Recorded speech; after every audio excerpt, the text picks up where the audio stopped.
Welcome to another video lecture. In this video lecture, I'm going to discuss about the Routh-Hurwitz method to check system stability.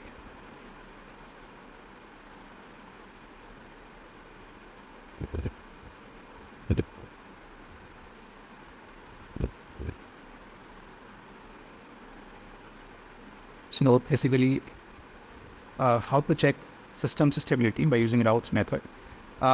We have already previously seen that system stable if we apply bounded input. So if you draw this here, suppose we have a system in which if we apply a bounded input and we are getting the bounded output, then we say that the system is stable. Now the transfer function of any system is such that, like let's take one example, h of s is equal to 1 of n s plus k. Now in this case, we draw the pole zero plot of this transfer function, which of s. So this is a real axis and this is the imaginary axis. This pole, there's a pole at s equals to minus k. So s equals to minus n, you have a pole here. So this pole lie in the left hand side of this s plane. Basically, this is the s plane. This pole is lying in the right hand side of this s plane. Now, if we calculate the impulse response of this transfer function h of t in the time domain, you will see that the pulse response is equals to minus kt ut. And if we put t tends to infinity in this ht, we'll get ht equals to 0. So we are getting finite value. We get finite ht, but t tends to infinity. We say that the system is stable. We have stable system. Now, similarly, if suppose we take another example, h1 as where we have poles on the right hand side like this. So if I draw a 2-0 plot for this case, I will have a pole at s equals to a in this case. So this is on the right hand side, and in this case, the impulse response ht is equals to 1 upon e raised to power at into t. And if now I will put t tends to infinity, the ht is also tends to infinity. So such type of system in which we get infinite response, the subsystems are known as the unstable system. So if we can generalize this statement that if the poles of the transfer function lies on the right side, any of the pole lies on the right side, any of the pole lie on the right side, then the system is unstable system. And if all the poles of the transfer function lies on the left side, then the system is stable. But the problem with this method is, this method we can apply with the, suppose, let me take another example. Transfer function is like this, h of s equals to s upon s minus 1 divided by s to the power 4 plus 2 s cubed plus 3s squared plus s plus 1. Now in this case, it is difficult to find the roots if the polynomial in the denominator is of higher order. Like in this case, the order is 4. So it is difficult to find the roots of this polynomial, and hence we cannot locate the roots on the s plane. In such cases, we need to use this Routh-Hurwitz method to find out the system stability. So Routh-Hurwitz method is just basically a mathematical tool for a mathematical test that is that provides a necessary and sufficient condition for the stability of an LTI system.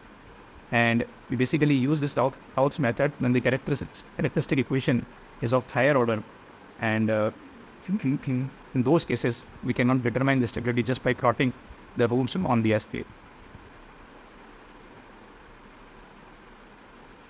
So what exactly is Routh-Hurwitz method? So let us take the generalized equation of a transfer function. Suppose we have a transfer function output divided by input is equals to b naught plus to power m plus b1 with power n minus 1 plus of 4 bm divided by a naught is to power n plus a1 plus to power n minus 1 plus of 4 an.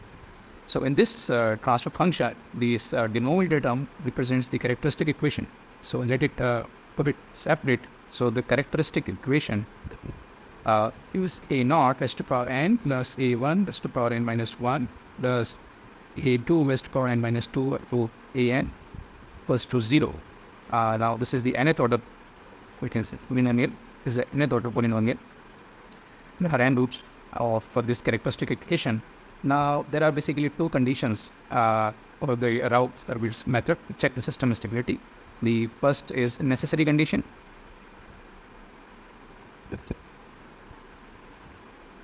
So the necessary condition, there are two conditions in the necessary condition. We have if the coefficients, all the coefficients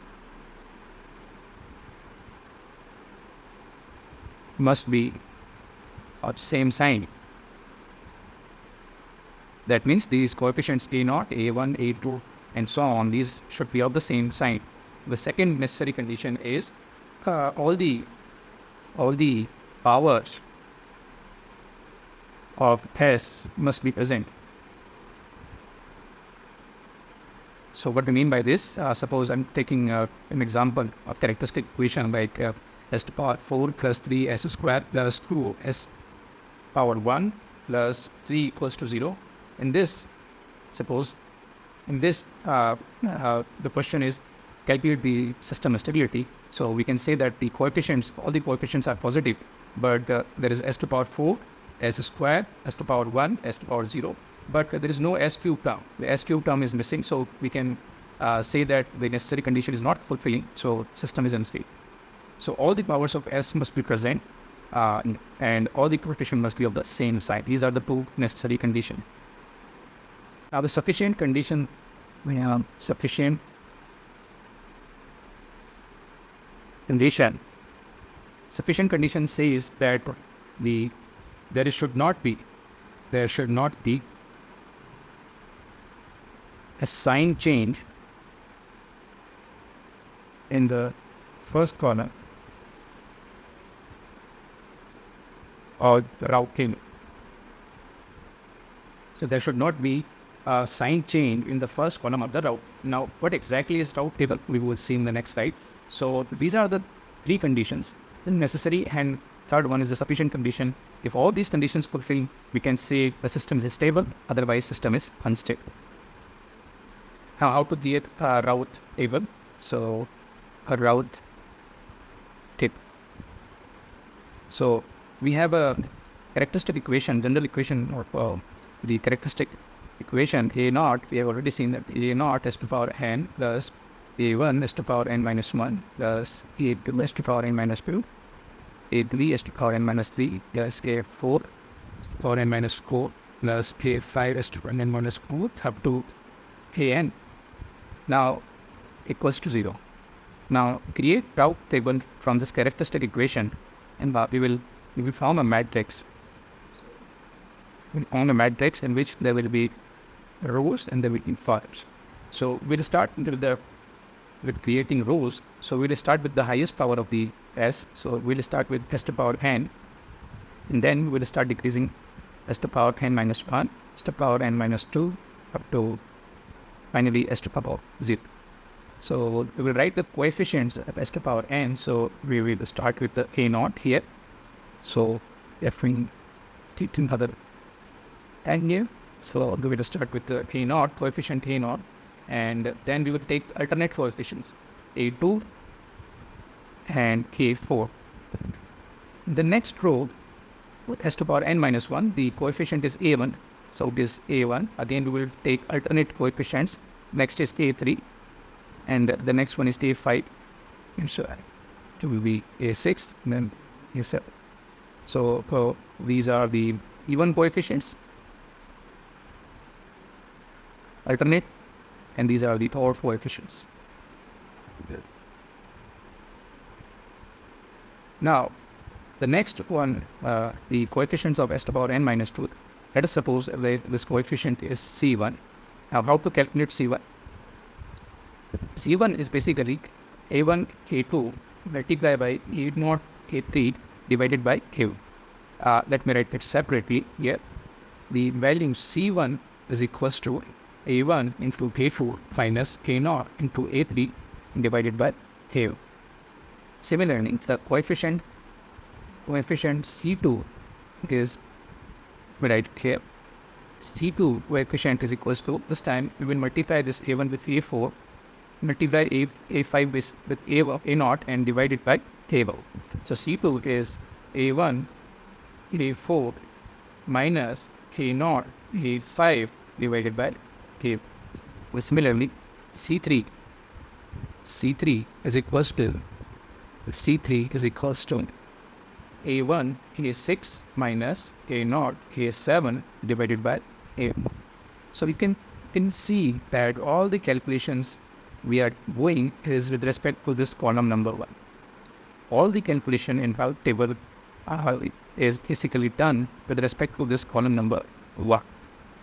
Now, if we go further, s to power n minus 3, let us suppose this value is b1.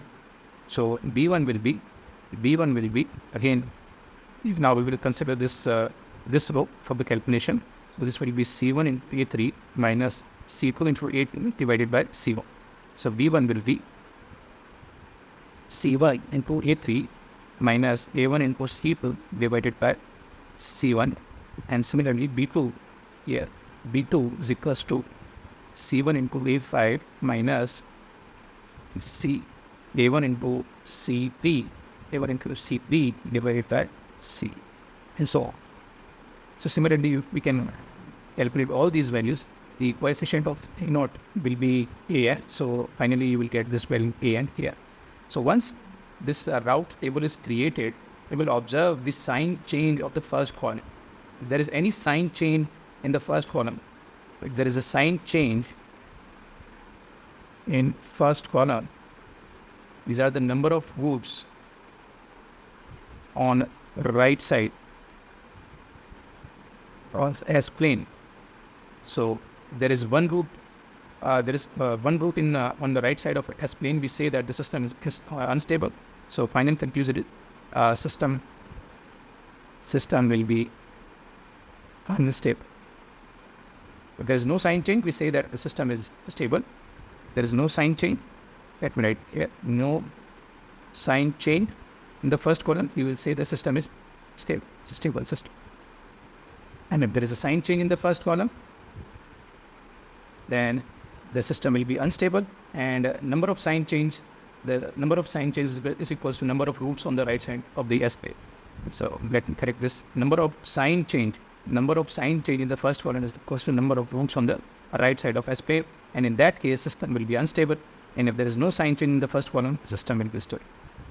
So I think you understood this Hurwitz method to determine system stability. In the next class, we will take a few examples to understand this